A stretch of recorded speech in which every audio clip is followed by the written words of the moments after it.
Ryan and I had been together just under 3 years. I met him when I was 21. He was the guy who fixed the jammed garbage disposal at my friend's apartment, wearing a backwards cap and a half smile. First green flag, or what I thought was one.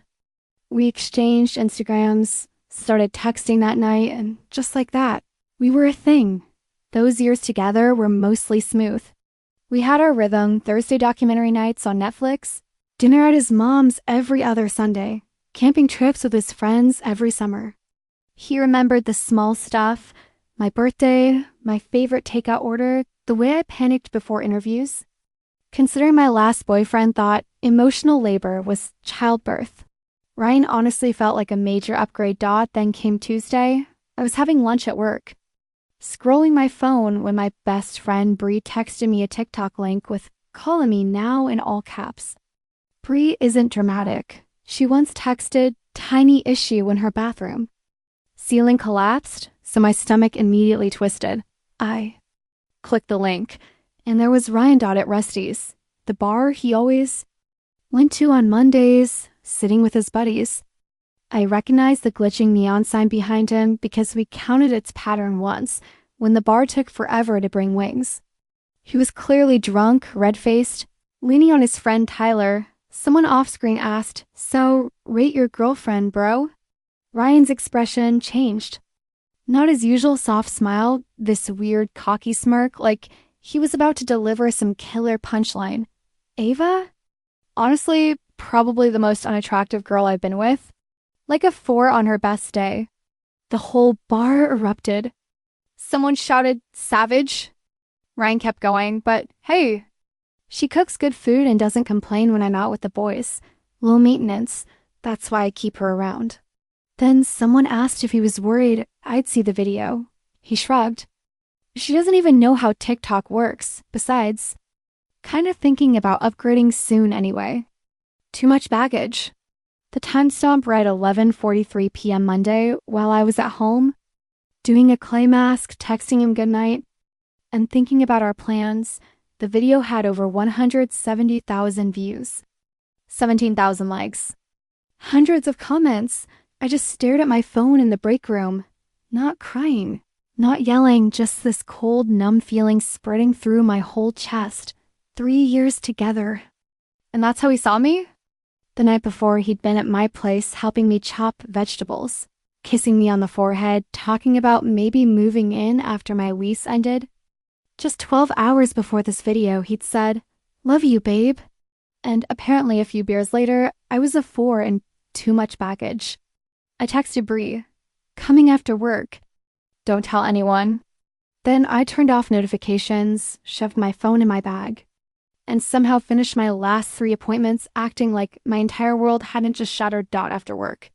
I didn't go home. I drove straight to Target, bought a cheap duffel bag, tossed in essentials, toothbrush, charger, deodorant, a few shirts, and drove to Bree's apartment.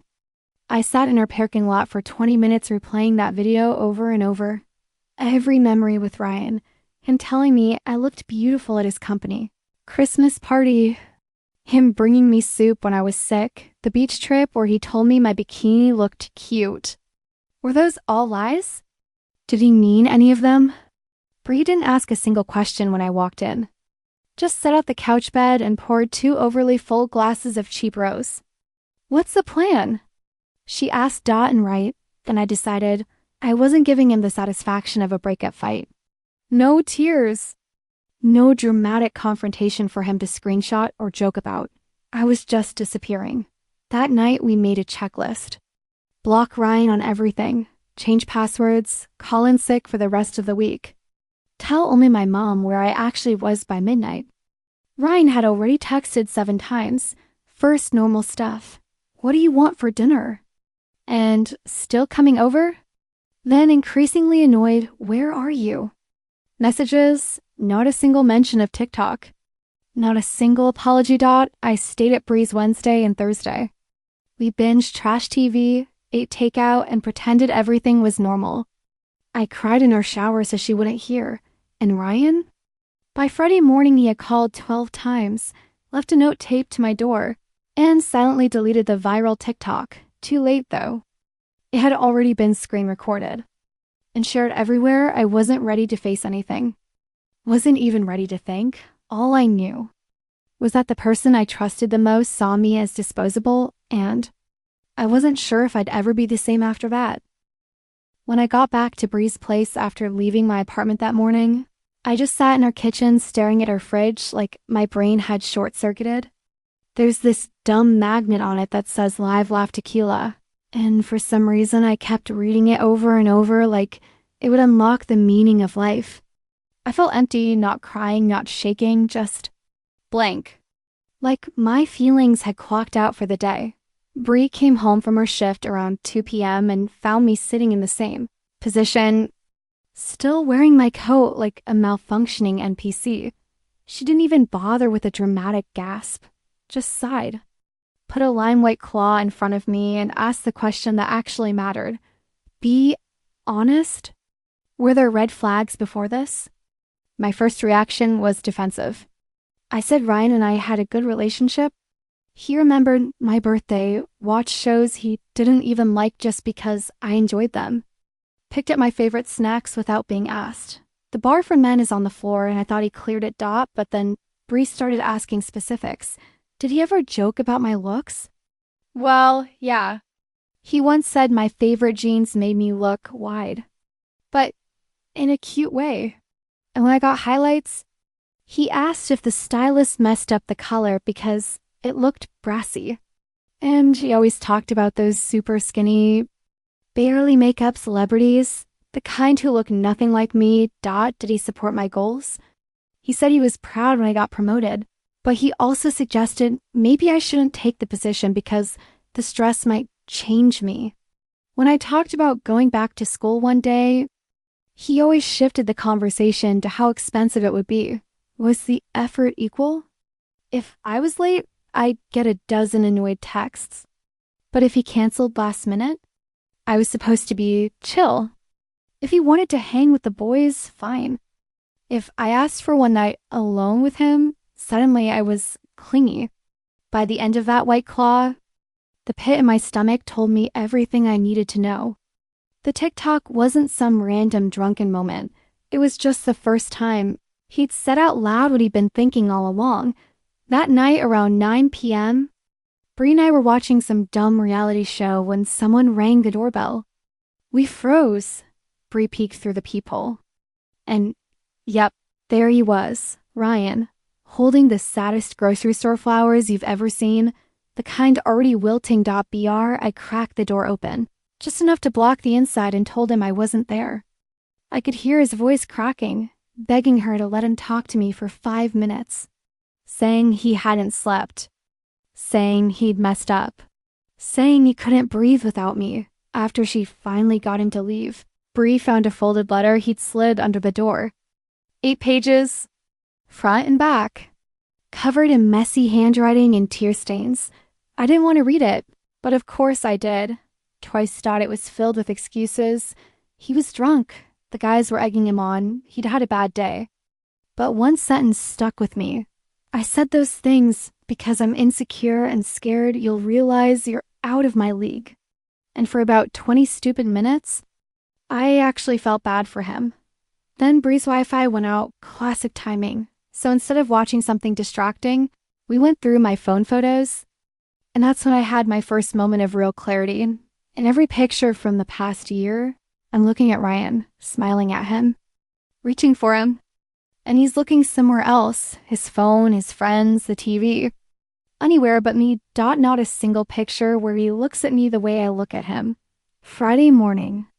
Another twist. My brother, Noah, called and told me Ryan showed up at his apartment at 7 a.m. asking if he knew where I was. Noah basically told him if he came back again, it wouldn't end with talking. Noah can be dramatic, but honestly, I appreciated it. By then, the phone calls and messages were becoming overwhelming, not romantic, not sweet, just suffocating. I needed space from him like I needed oxygen. So I finally drafted a text. I need space. Please stop contacting me, my friends, and my family. I'll reach out if and when I'm ready. Sent at 10:22 a.m., then I turned my phone off for 3 hours because I couldn't stomach seeing the reply. When I checked again, I had 5 long paragraphs waiting. He claimed he respected my boundaries, followed immediately by asking when I'd be ready. If we could meet, if we could talk, if he could explain. Yeah, so much for respecting boundaries.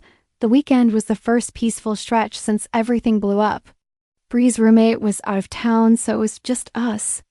We ordered food, did face masks, watched Magic Mike for the plot, and I actually got through a whole day without checking my phone.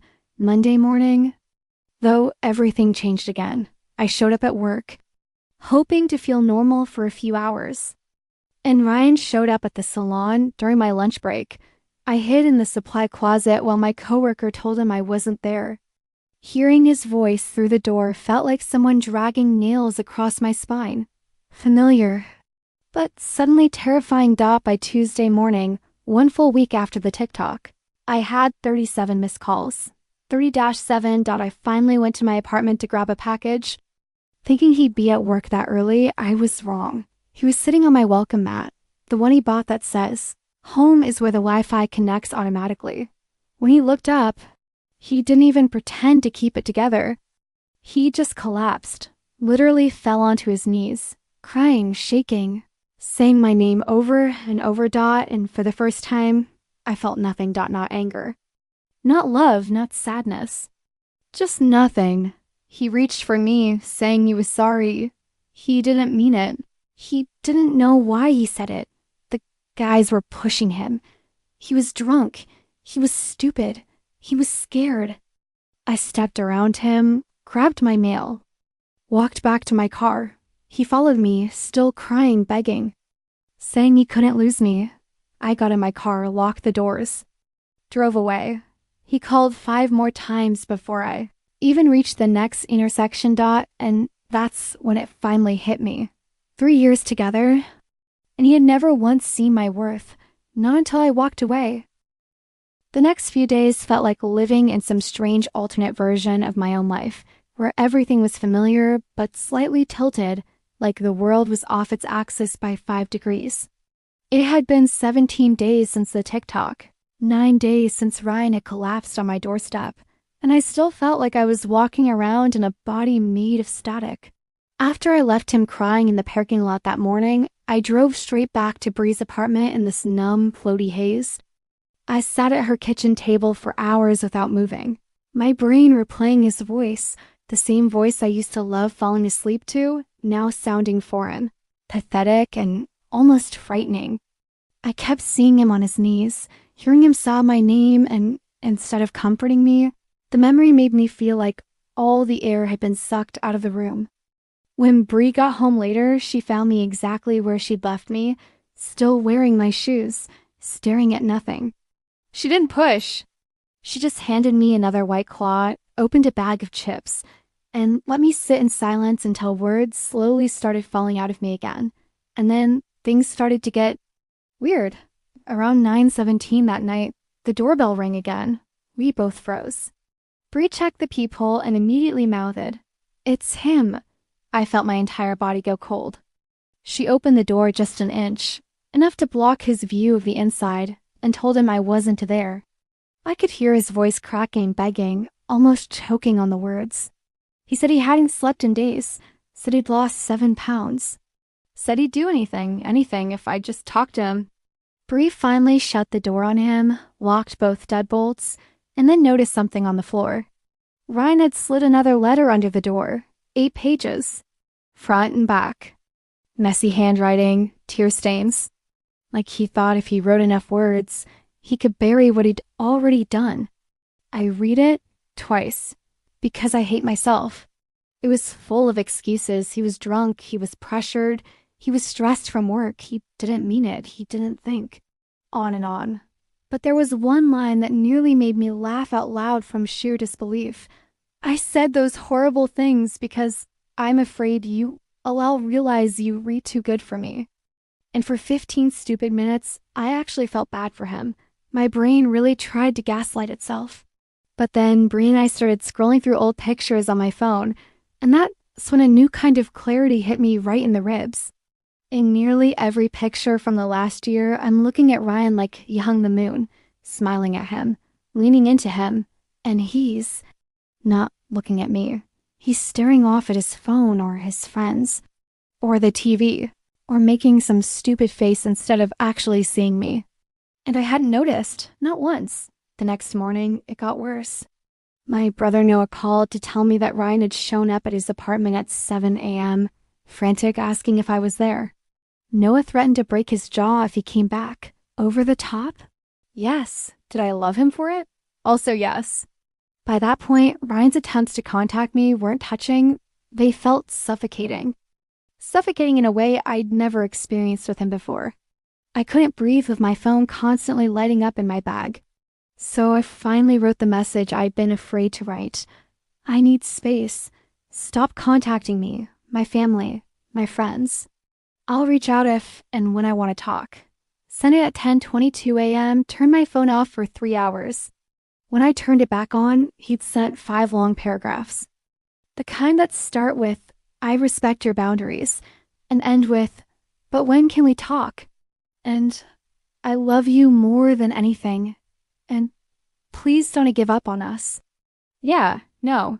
The weekend that followed was the first quiet stretch since everything blew up. Bree's roommate was out of town, so it was just the two of us. We ordered food, watched dumb shows, did face masks, and I finally made it through a full day without checking my phone every 10 minutes. But Sunday night, things took a turn. I was scrolling Instagram before bed when I saw it. Ryan had posted a video, a public apology.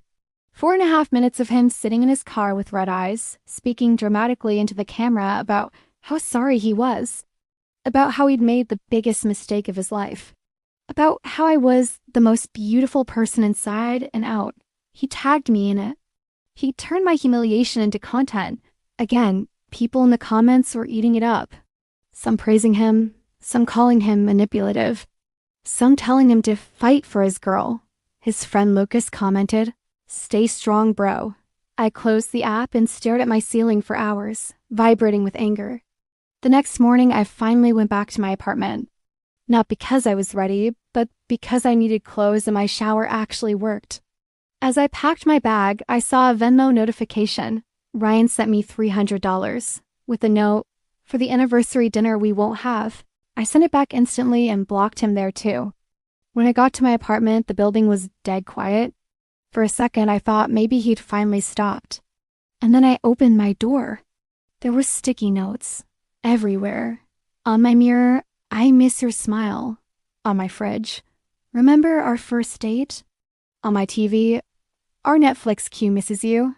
On my nightstand, "I haven't slept." My stomach dropped. He still had the spare key. He'd been in my apartment. I tore every sticky note down, ripped them to shreds, texted my landlord immediately, and got the lock scheduled to be changed the next morning. That night was my first alone in my bed in nearly 3 weeks. I kept waking up expecting to feel his weight next to me. My brain was still stuck in the old routine, but everything else had changed. And then Tuesday morning rolled around. I was making coffee when someone knocked on my door. My heart almost stopped, but the new locks weren't installed yet, so it couldn't be Ryan. I opened it slowly. It wasn't Ryan. It was Lucas, the friend from the video. The one who laughed while Ryan rated me like a Yelp review. He looked uncomfortable as hell, like he'd rather be anywhere else. He started talking about weather, because apparently men only know how to apologize through meteorology before finally saying he needed to talk. He said Ryan was in a bad place. He said Ryan just needed 5 minutes. He said Ryan wasn't himself. He said, "Guys talk like that." I asked him one question. "Would you want your future girlfriend to be talked about that way?" He didn't have an answer. So I told him I hoped Ryan got better. Truly, but I wasn't going back. He nodded, apologized again, and left. That night, I gathered every picture of Ryan in my apartment, every gift he left behind, every hoodie, every trinket, and put it all in a box. I couldn't throw it away yet, but I couldn't look at it either. Sometime after midnight, I got one more text. Unknown number again. I already knew who it was. Just tell me, did those 3 years mean anything? Because they meant everything to me. I didn't reply. I just blocked the number, turned off my phone, crawled into bed, and for the first time since this nightmare started, I slept through the night. It had been exactly 32 days since I first saw that TikTok, 1 month of waking up every morning trying to piece myself back together, and somehow the world was still determined to throw new plot twists at me. At this point, I was convinced the universe had decided my life was a drama series and was refusing to cancel the season. Last Saturday, I did something simple, something normal, something I hadn't done since the breakup chaos began. I went to Target, my emotional support store. I was just trying to pick out new sheets because I finally accepted that keeping the old gray ones Ryan liked made my stomach twist every time I looked at them. I was debating between a sage green set and a terracotta one when I noticed a woman staring at me from the end of the aisle. Hard staring, the kind where you immediately assume you have something on your face or your shirt is inside out. But then she walked right up to me, looking awkward and guilty, and asked, "Are you the girl from that TikTok? The one with the boyfriend who—" I didn't even let her finish. My stomach dropped anyway. It's one thing to be humiliated online. It's another to be recognized in Target because of it. Before I could respond, she launched straight into this mortifying ramble about how she commented something mean on the original video, but after seeing Ryan's dramatic apology, she felt awful and wanted to tell me cyberbullying is wrong, and she hopes I'm healing. I stood there gripping the terracotta sheets like they were a flotation device in the middle of the ocean, nodding politely, trying not to melt into the floor tiles. When she finally stopped talking, I said, "Thanks. It's fine. Good talk." Then I speedwalked to check out like my life depended on it. When I got to my car, I sat there blasting the AC even though it was barely 62 degrees outside. And as the wind whipped my hair around, something hit me hard. I wasn't just Eliana anymore. To strangers, I was the girl from the TikTok. My trauma had become my public name tag. And that realization lit up something in me, not sadness, not heartbreak, but anger. Real solid, blazing anger. The kind that makes you want to rebuild your entire life out of spite. Sunday morning at 6:13 a.m., unable to sleep, I made a list in the Notes app on my phone. Cut my hair, join that kickboxing class. Bree keeps talking about, apply for the certificate program I've been putting off. Redecorate my bedroom. Download a dating app by 11 a.m. I already crossed off the first one. I walked into Supercuts with no appointment, no plan, and absolutely no emotional stability, and told the stylist to chop off 7 inches. She asked if someone had talked me into it. I told her no, it was long overdue. What I didn't tell her was that, in my mind, every snip of the scissors represented one of Ryan's backhanded comments over the past 3 years. When she spun me around to show me the final look, I barely recognized myself in the best possible way. I looked like someone who wasn't willing to shrink herself anymore. I posted a selfie when I got home. Sunlight in my kitchen. New haircut, caption. New month. New me.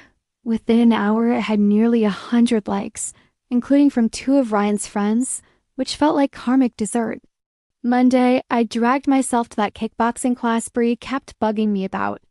I was convinced I'd embarrass myself, but the instructor moved so fast, I didn't even have time to think. By the end, my arms felt like noodles and my shirt looked like I'd swum laps in it, but I felt powerful for the first time in weeks. My phone buzzed afterward with missed calls from unknown numbers, Ryan's new burner tactic, and a text from Lucas asking if we could talk. I ignored all of it. Tuesday, I finally tackled the certificate program application. Ryan always said it was a waste of money, that my job was stable enough. Stable enough for who? I filled out the form, wrote the little personal statement, and hit submit before I could overthink it. Then called my mom, who didn't fully understand what the program was, but still said she was proud of me. Wednesday, that's when things went from weird to alarming. I was in the grocery store when Bree texted, "Call me now. Ryan is on Instagram Live talking about you." I teased bad. I abandoned my half-full grocery cart in the cereal aisle and ran to my car like I was being chased. Opened the app and, yup, there he was, Ryan, drunk at 2 p.m. on a Wednesday. Red-faced, slurring, talking to hundreds of viewers about how he lost the love of his life and can't he go on. The comments were scrolling nonstop. People telling him to get help. People telling him to log off. People telling him to go to me. And then he said the thing that made my blood run cold. I know she's watching this. Eliana, I'm coming over tonight. We need to talk this out. I'm not taking no for an answer. My hands started shaking. I called Bree. She offered to drive over immediately, but I called Noah instead. My brother doesn't play when it comes to protecting people. He and his girlfriend, Tanya, arrived half an hour later with overnight bags like they were moving in for a week. Noah parked himself on my couch, connected his Nintendo Switch, and acted like nothing was unusual. At 9:47 p.m., the doorbell rang. Noah answered while Tanya and I stood behind him. Ryan's voice was strained, messy, slurring. He kept insisting he needed to see me. Noah stayed calm but firm. After a few minutes, the door shut and Noah came back, shaking his head. He left, he said. He's drunk, and he's not okay. I barely slept. The next morning, I woke up to a text from a number I didn't recognize. It was Ryan's mother. She said she was worried about him, that he hadn't eaten, that he lost his jaw for showing up drunk, and that I needed to help him because he loves you. I didn't respond at first. It made my skin crawl, the expectation that I should be the emotional janitor who cleaned up after Ryan's chaos. I showed the message to Noah. He said to ignore it, but it sat with me all day. Eventually, I sent back. I'm sorry he's struggling, but I'm not responsible for his choices. Please encourage him to get help. She replied instantly, telling me everyone deserves forgiveness. I left her on read. Later that evening, I was scrolling through TikTok when I stumbled across a video from someone I didn't follow, one of those soft-spoken storytime creators. The caption made my pulse jump. When your friend humiliates his girlfriend online and you finally call him out. It was Franklin, one of Ryan's longest friends, one who had laughed in the original video. He talked about how they'd all enabled Ryan for years, how they egged him on to be toxic, how they treated girlfriends like disposable props, how the TikTok was his personal wake-up call. He said directly into the camera, Eliana, if you see this, you deserved better. We all failed you. And Ryan needs help, not a girlfriend. I watched it 7 times. Then Franklin DM'd me. Hope that didn't make things worse. No pressure to reply. We ended up talking for hours. He told me Ryan had been unraveling since the breakup, drinking, picking fights, pushing everyone away. He confirmed that the TikTok wasn't the first time Ryan had spoken about me like that. Just the first time it was recorded. That hit different. Friday, 1 month to the day since I left, I decided to tackle the last thing on my list. I downloaded a dating app, not to date, not even close, just to remind myself the world was bigger than one man. Setting up a profile felt weirdly intimate, weirdly freeing. I had just finished when another unknown number started calling me. I almost hit decline. But something made me answer. It was Lucas, and he sounded nervous. He said he needed to tell me something important, something about the original TikTok, something that would change everything. I almost hung up. But then he said, Eliana, the TikTok wasn't spontaneous. Ryan planned it. And I can prove it. My whole body went cold. So now today at 2 p.m., I'm meeting him at Starbucks. Noah insists on coming and sitting at the next table like an undercover bodyguard. My stomach is in knots. I've changed my outfit 4 times. I have no idea what I'm about to hear. But I have a feeling it's going to hurt. I'll update after. I've rewritten this part so many times because even now it doesn't feel real. Thank you to everyone who checked on me after that last cliffhanger. I genuinely needed a little time to breathe before putting this into words. Let's go back to Saturday at exactly 2:03 p.m. I walked into Starbucks with my stomach flipping every few seconds. I spotted Lucas in the corner booth shredding a napkin into microscopic pieces. He looked jumpy, pale, guilt-ridden all over him. My brother Noah took a seat at a nearby table, sunglasses on indoors like a wannabe undercover cop. The first 5 minutes were painfully awkward. Lucas apologized at least 15 times for laughing in the TikTok, for not speaking up earlier, for being part of the friend group that encouraged Ryan's worst behavior.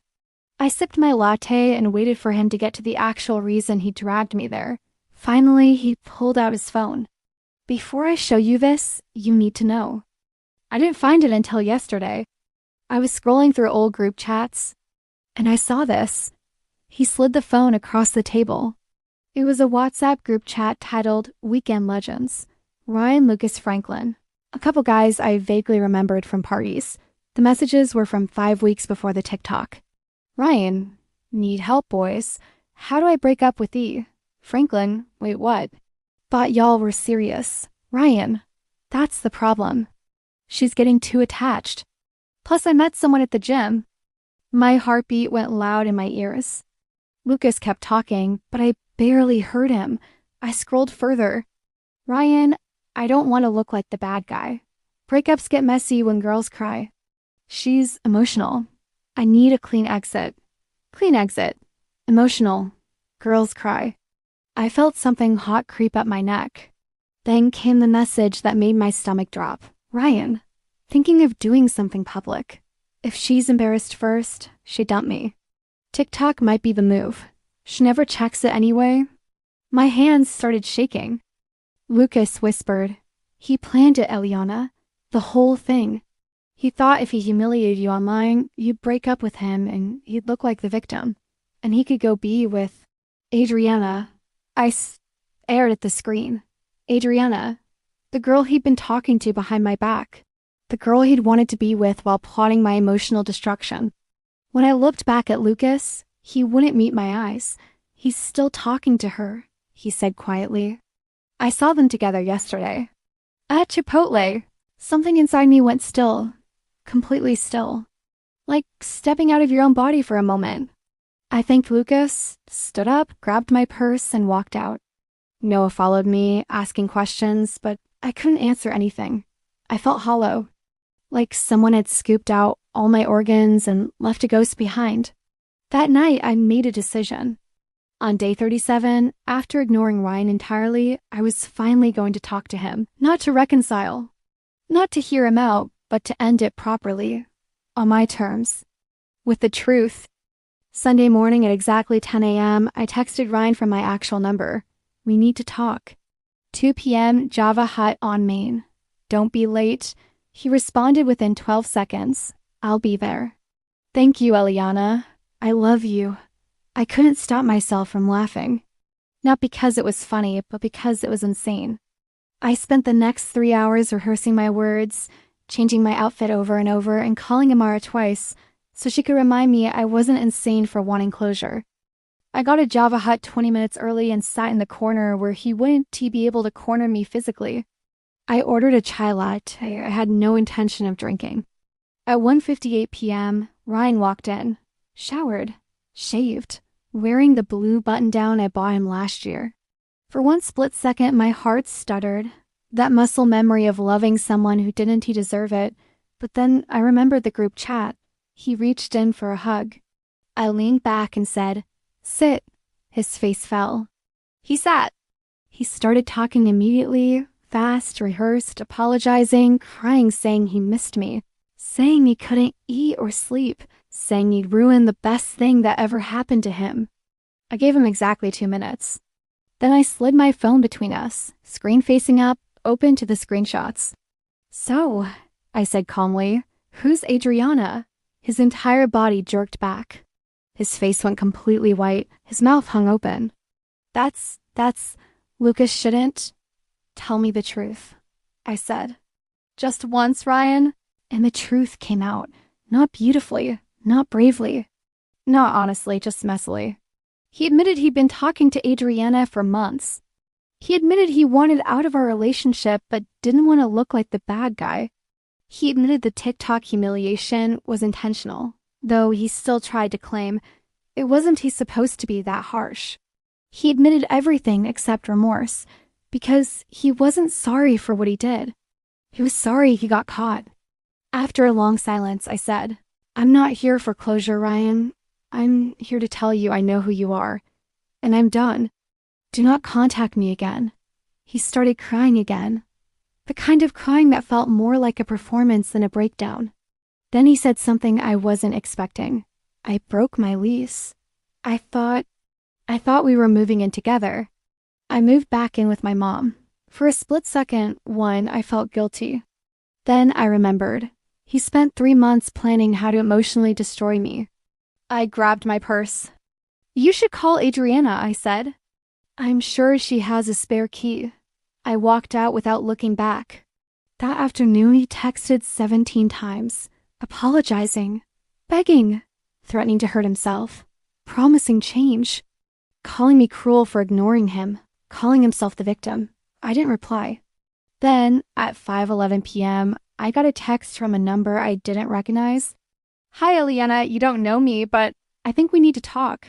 Ryan's been telling me one story and apparently telling you another. Adriana, my heart thudded once, hard. We met for coffee later that evening. She wasn't what I expected. Beautiful, yes. But also kind, sincere, hurt, embarrassed. She told me she didn't even know Ryan had a girlfriend until she saw his apology TikTok. He told her I was his crazy ex who couldn't let go. She showed me text.